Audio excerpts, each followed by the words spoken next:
Paper 179. The Last Supper. During the afternoon of this Thursday, when Philip reminded the Master about the approaching Passover and inquired concerning his plans for its celebration, he had in mind the Passover supper which was due to be eaten on the evening of the next day, Friday. It was the custom to begin the preparations for the celebration of the Passover not later than noon of the preceding day. And since the Jews reckoned the day as beginning at sunset, this meant that Saturday's Passover supper would be eaten on Friday night, sometime before the midnight hour. The apostles were, therefore, entirely at a loss to understand the Master's announcement that they would celebrate the Passover one day early. They thought, at least some of them did, that he knew he would be placed under arrest before the time of the Passover supper on Friday night, and was therefore calling them together for a special supper on this Thursday evening. Others thought that this was merely a special occasion which was to precede the regular Passover celebration. The apostles knew that Jesus had celebrated other Passovers without the lamb. They knew that he did not personally participate in any sacrificial service of the Jewish system. He had many times partaken of the paschal lamb as a guest, but always, when he was the host, no lamb was served. It would not have been a great surprise to the apostles to have seen the lamb omitted even on Passover night, and since this supper was given one day earlier, they thought nothing of its absence. After receiving the greetings of welcome extended by the father and mother of John Mark, the apostles went immediately to the upper chamber, while Jesus lingered behind to talk with the Mark family. It had been understood beforehand that the Master was to celebrate this occasion alone with his 12 apostles. Therefore no servants were provided to wait upon them. 1. The desire for preference. When the apostles had been shown upstairs by John Mark, they beheld a large and commodious chamber which was completely furnished for the supper, and observed that the bread, wine, water, and herbs were all in readiness on one end of the table. Except for the end on which rested the bread and wine, this long table was surrounded by 13 reclining couches, just such as would be provided for the celebration of the Passover in a well-to-do Jewish household. As the 12 entered this upper chamber, they noticed, just inside the door, the pitchers of water, the basins, and towels for laving their dusty feet. And since no servant had been provided to render this service, the apostles began to look at one another as soon as John Mark had left them, and each began to think within himself, "Who shall wash our feet?" And each likewise thought that it would not be he who would thus seem to act as the servant of the others. As they stood there, debating in their hearts, they surveyed the seating arrangement of the table, taking note of the higher divan of the host, with 1 couch on the right, and 11 arranged around the table on up to opposite this second seat of honor on the host's right. They expected the Master to arrive any moment, but they were in a quandary as to whether they should seat themselves, or await his coming and depend on him to assign them their places. While they hesitated, Judas stepped over to the seat of honor at the left of the host, and signified that he intended there to recline as the preferred guest. This act of Judas immediately stirred up a heated dispute among the other apostles. Judas had no sooner seized the seat of honor than John Zebedee laid claim to the next preferred seat, the one on the right of the host. Simon Peter was so enraged at this assumption of choice positions by Judas and John that, as the other angry apostles looked on, he marched clear around the table and took his place on the lowest couch, the end of the seating order and just opposite to that chosen by John Zebedee. Since others had seized the high seats, Peter thought to choose the lowest, and he did this not merely in protest against the unseemly pride of his brethren, but with the hope that Jesus, when he should come and see him in the place of least honor, would call him up to a higher one, thus displacing one who had presumed to honor himself. With the highest and the lowest positions thus occupied, the rest of the apostles chose places, some near Judas and some near Peter, until all were located. They were seated about the U-shaped table on these reclining divans in the following order. On the right of the Master, John. On the left, Judas, Simon Zelotes, Matthew, James Zebedee, Andrew, the Alphaeus twins, Philip, Nathanael, Thomas, and Simon Peter. They are gathered together to celebrate, at least in spirit, an institution which antedated even Moses, and referred to the times when their fathers were slaves in Egypt. This supper is their last rendezvous with Jesus, and even in such a solemn setting, under the leadership of Judas, the apostles are led once more to give way to their old predilection for honor, preference, and personal exaltation. They were still engaged in voicing angry recriminations when the Master appeared in the doorway, where he hesitated a moment as a look of disappointment slowly crept over his face. Without comment he went to his place, and he did not disturb their seating arrangement. They were now ready to begin the supper, except that their feet were still unwashed, and they were in anything but a pleasant frame of mind. When the Master arrived, they were still engaged in making uncomplimentary remarks about one another, to say nothing of the thoughts of some who had sufficient emotional control to refrain from publicly expressing their feelings. 2. Beginning the supper. For a few moments after the Master had gone to his place, not a word was spoken.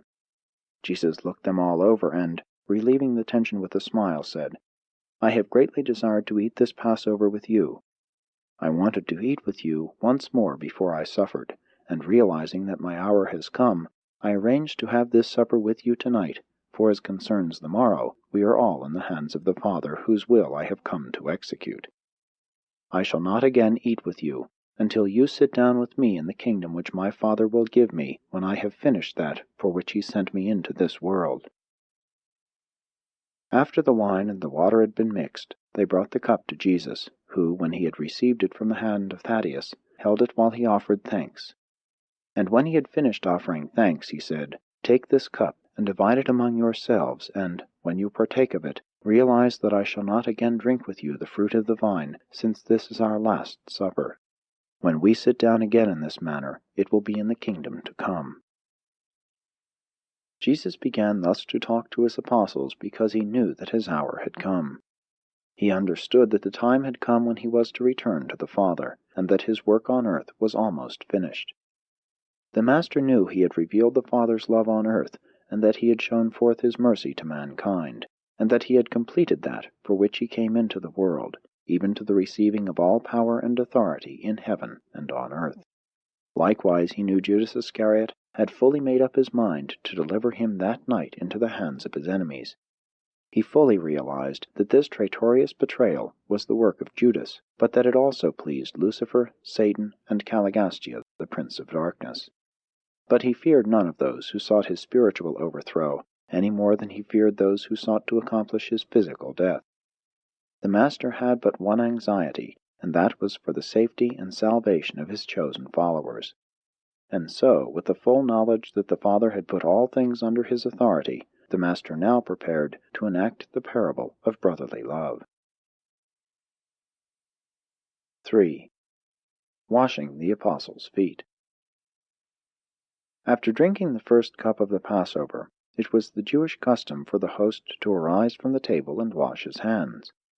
Later on in the meal, and after the second cup, all of the guests likewise rose up and washed their hands. Since the apostles knew that their Master never observed these rites of ceremonial hand-washing, they were very curious to know what he intended to do when, after they had partaken of this first cup, he arose from the table and silently made his way over to near the door where the water pitchers, basins, and towels had been placed. And their curiosity grew into astonishment as they saw the Master remove his outer garment, gird himself with a towel, and begin to pour water into one of the foot basins.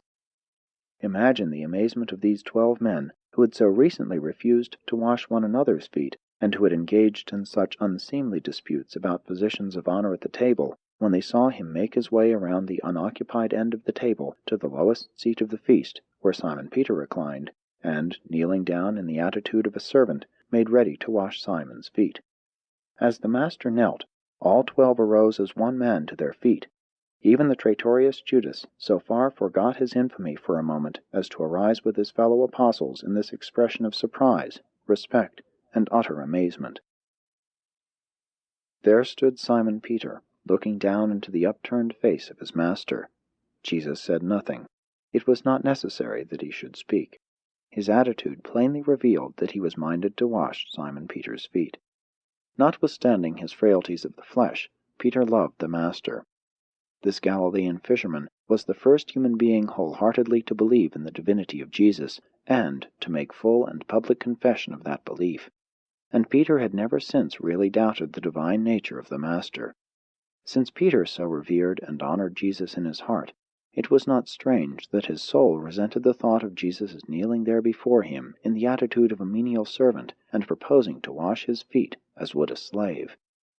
When Peter presently collected his wits sufficiently to address the Master, he spoke the heart feelings of all his fellow apostles. After a few moments of this great embarrassment, Peter said, "Master, do you really mean to wash my feet?" And then, looking up into Peter's face, Jesus said, "You may not fully understand what I am about to do, but hereafter you will know the meaning of all these things."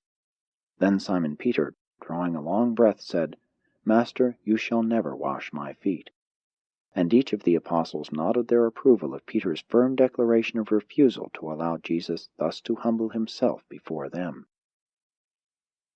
The dramatic appeal of this unusual scene at first touched the heart of even Judas Iscariot, but when his vainglorious intellect passed judgment upon the spectacle, he concluded that this gesture of humility was just one more episode which conclusively proved that Jesus would never qualify as Israel's deliverer, and that he had made no mistake in the decision to desert the Master's cause. As they all stood there in breathless amazement, Jesus said, "Peter, I declare that, if I do not wash your feet, you will have no part with me in that which I am about to perform." When Peter heard this declaration, coupled with the fact that Jesus continued kneeling there at his feet, he made one of those decisions of blind acquiescence in compliance with the wish of one whom he respected and loved. As it began to dawn on Simon Peter that there was attached to this proposed enactment of service some signification that determined one's future connection with the Master's work, he not only became reconciled to the thought of allowing Jesus to wash his feet, but, in his characteristic and impetuous manner, said, "Then, Master, wash not my feet only, but also my hands and my head." As the Master made ready to begin washing Peter's feet, he said, "He who is already clean needs only to have his feet washed. You who sit with me tonight are clean, but not all. But the dust of your feet should have been washed away before you sat down at meat with me. And besides, I would perform this service for you as a parable to illustrate the meaning of a new commandment which I will presently give you." In like manner the Master went around the table in silence, washing the feet of his 12 apostles, not even passing by Judas. When Jesus had finished washing the feet of the 12, he donned his cloak, returned to his place as host, and after looking over his bewildered apostles, said, "Do you really understand what I have done to you? You call me Master, and you say well, for so I am. If then the Master has washed your feet, why was it that you were unwilling to wash one another's feet? What lesson should you learn from this parable in which the Master so willingly does that service which his brethren were unwilling to do for one another? Verily, verily, I say to you, a servant is not greater than his master, neither is one who is sent greater than he who sends him. You have seen the way of service in my life among you, and blessed are you who will have the gracious courage so to serve. But why are you so slow to learn that the secret of greatness in the spiritual kingdom is not like the methods of power in the material world? When I came into this chamber tonight, you were not content proudly to refuse to wash one another's feet, but you must also fall to disputing among yourselves as to who should have the places of honor at my table. Such honors the Pharisees and the children of this world seek, but it should not be so among the ambassadors of the heavenly kingdom. Do you not know that there can be no place of preferment at my table? Do you not understand that I love each of you as I do the others? Do you not know that the place nearest me, as men regard such honors, can mean nothing concerning your standing in the kingdom of heaven? You know that the kings of the Gentiles have lordship over their subjects, while those who exercise this authority are sometimes called benefactors. But it shall not be so in the kingdom of heaven. He who would be great among you, let him become as the younger, while he who would be chief, let him become as one who serves.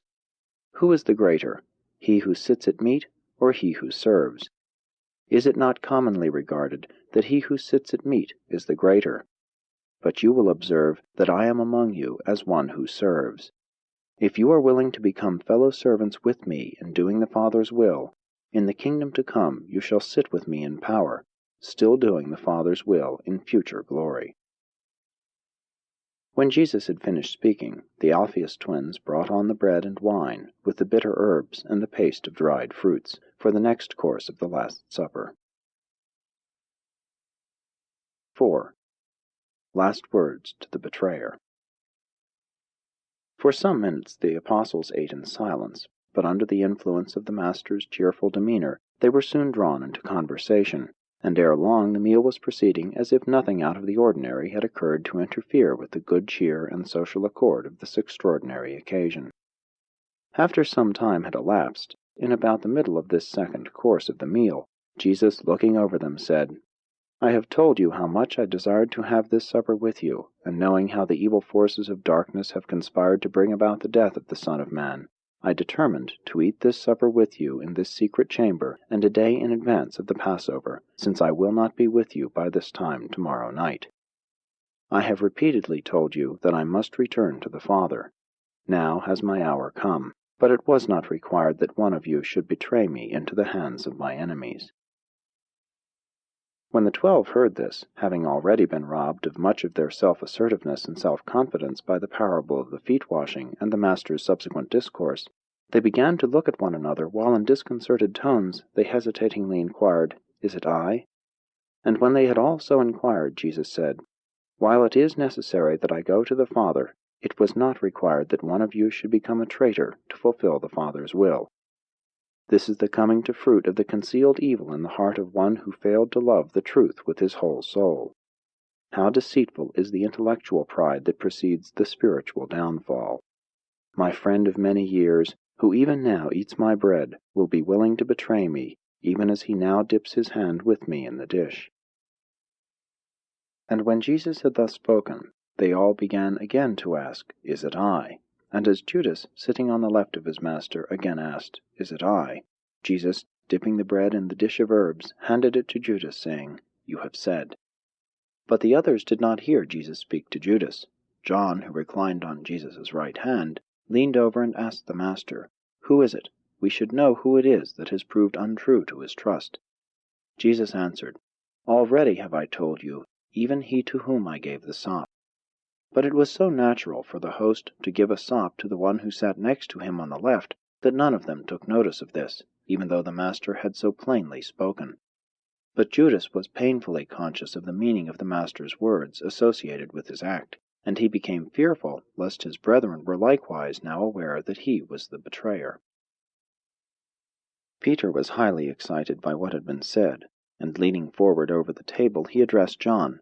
"Ask him who it is, or if he has told you, tell me who is the betrayer." Jesus brought their whisperings to an end by saying, "I sorrowed that this evil should have come to pass, and hoped even up to this hour that the power of truth might triumph over the deceptions of evil. But such victories are not won without the faith of the sincere love of truth. I would not have told you these things at this our Last Supper, but I desire to warn you of these sorrows, and so prepare you for what is now upon us. I have told you of this because I desire that you should recall, after I have gone, that I knew about all these evil plottings, and that I forewarned you of my betrayal. And I do all this only that you may be strengthened for the temptations and trials which are just ahead." When Jesus had thus spoken, leaning over toward Judas, he said, "What you have decided to do, do quickly." And when Judas heard these words, he arose from the table and hastily left the room, going out into the night to do what he had set his mind to accomplish. When the other apostles saw Judas hasten off after Jesus had spoken to him, they thought he had gone to procure something additional for the supper, or to do some other errand for the Master, since they supposed he still carried the bag. Jesus now knew that nothing could be done to keep Judas from turning traitor. He started with 12, now he had 11. He chose 6 of these apostles, and though Judas was among those nominated by his first chosen apostles, still the Master accepted him, and had up to this very hour done everything possible to sanctify and save him, even as he had wrought for the peace and salvation of the others. This supper with its tender episodes and softening touches, was Jesus' last appeal to the deserting Judas, but it was of no avail. Warning, even when administered in the most tactful manner, and conveyed in the most kindly spirit, as a rule, only intensifies hatred, and fires the evil determination to carry out to the full one's own selfish projects, when love is once really dead. 5. Establishing the Remembrance Supper. As they brought Jesus the third cup of wine, the cup of blessing, he arose from the couch and, taking the cup in his hands, blessed it, saying, "Take this cup, all of you, and drink it. This shall be the cup of my remembrance. This is the cup of the blessing of a new dispensation of grace and truth. This shall be to you the emblem of the bestowal and ministry of the divine Spirit of truth. And I will not again drink this cup with you until I drink in new form with you in the Father's eternal kingdom." The apostles all sensed that something out of the ordinary was transpiring as they drank this cup of blessing in profound reverence and perfect silence. The old Passover commemorated the emergence of their fathers from a state of racial slavery into individual freedom. Now the Master was instituting a new remembrance supper as a symbol of the new dispensation wherein the enslaved individual emerges from the bondage of ceremonialism and selfishness into the spiritual joy of the brotherhood and fellowship of the liberated faith sons of the living God. When they had finished drinking this new cup of remembrance, the Master took up the bread and, after giving thanks, broke it in pieces and, directing them to pass it around, said, "Take this bread of remembrance and eat it. I have told you that I am the bread of life, and this bread of life is the united life of the Father and the Son in one gift. The Word of the Father, as revealed in the Son, is indeed the bread of life." When they had partaken of the bread of remembrance, the symbol of the living Word of truth incarnated in the likeness of mortal flesh, they all sat down. In instituting this remembrance supper, the Master, as was always his habit, resorted to parables and symbols. He employed symbols because he wanted to teach certain great spiritual truths in such a manner as to make it difficult for his successors to attach precise interpretations and definite meanings to his words. In this way he sought to prevent successive generations from crystallizing his teaching and binding down his spiritual meanings by the dead chains of tradition and dogma. In the establishment of the only ceremony or sacrament associated with his whole life mission, Jesus took great pains to suggest his meanings rather than to commit himself to precise definitions. He did not wish to destroy the individual's concept of divine communion by establishing a precise form. Neither did he desire to limit the believer's spiritual imagination by formally cramping it. He rather sought to set man's reborn soul free upon the joyous wings of a new and living spiritual liberty.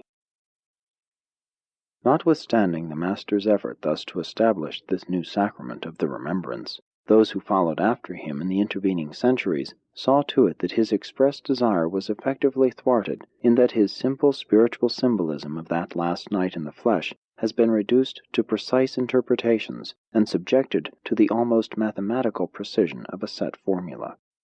Of all Jesus' teachings, none have become more tradition standardized.